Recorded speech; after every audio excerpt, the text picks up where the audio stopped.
Selamat pagi dan salam sehat anak-anak Bapak kelas 7. Pagi ini kembali kita mempelajari sebuah teks yang sangat penting di dalam kehidupan sehari-hari.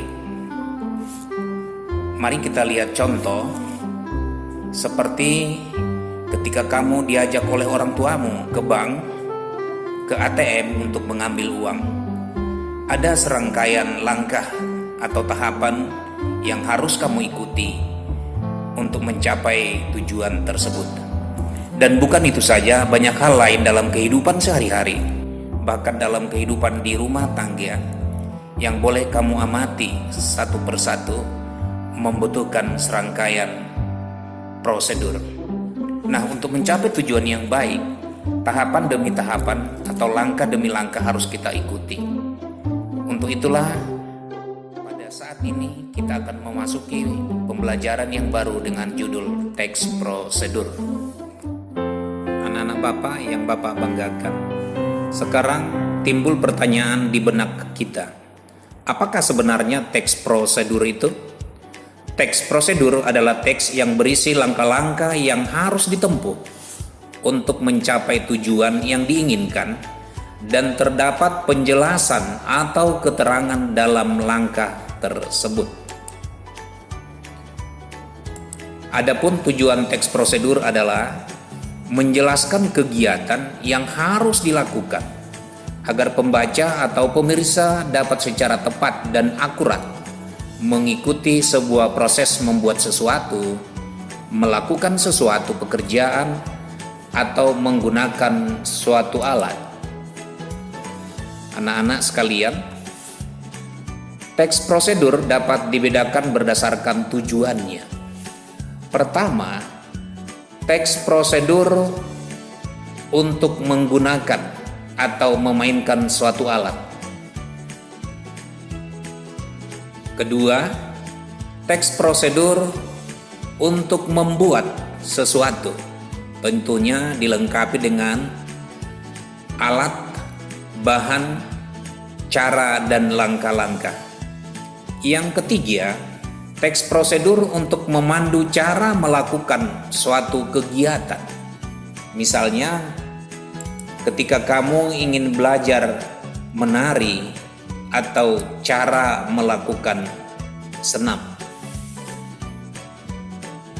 Pertanyaan, apa yang menjadi ciri teks prosedur? Teks prosedur dilihat dari isi mempunyai ciri sebagai berikut. Pertama, panduan langkah-langkah yang harus dilakukan. Kedua, aturan atau batasan dalam hal bahan, kegiatan dalam melakukan hal tertentu. Ketiga, isi kegiatan yang dilakukan secara berurutan.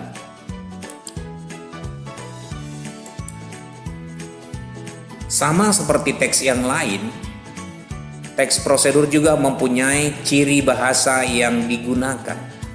Antara lain, adalah ciri khas satu teks prosedur mempunyai kalimat perintah, karena pada teks prosedur pembaca berfokus untuk melakukan suatu kegiatan.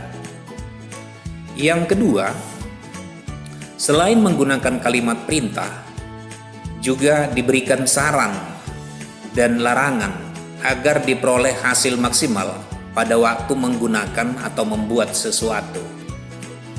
Yang ketiga, penggunaan kata dengan ukuran yang akurat. Misalnya,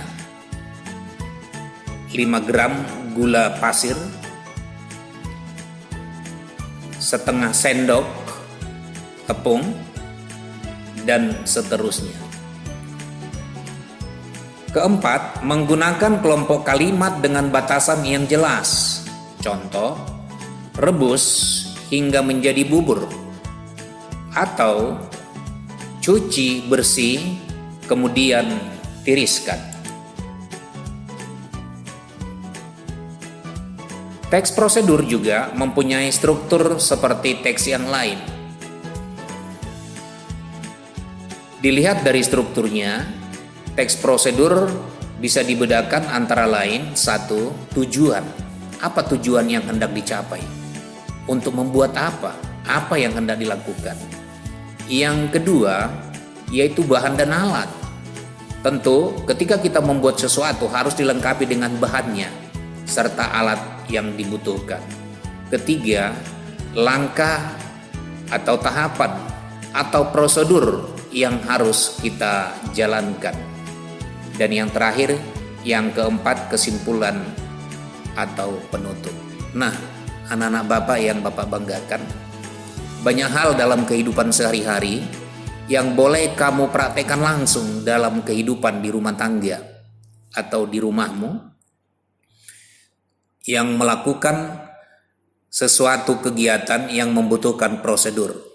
Katakanlah misal mencuci pakaian dengan menggunakan mesin cuci, atau membuat telur dadar, atau membuat teh manis dingin. Silahkan anak-anak Bapak praktekkan di rumah untuk melatih dirimu bahwa dan membuktikan bahwa teks prosedur itu boleh banyak, sungguh banyak digunakan dalam penerapannya di kehidupan sehari-hari.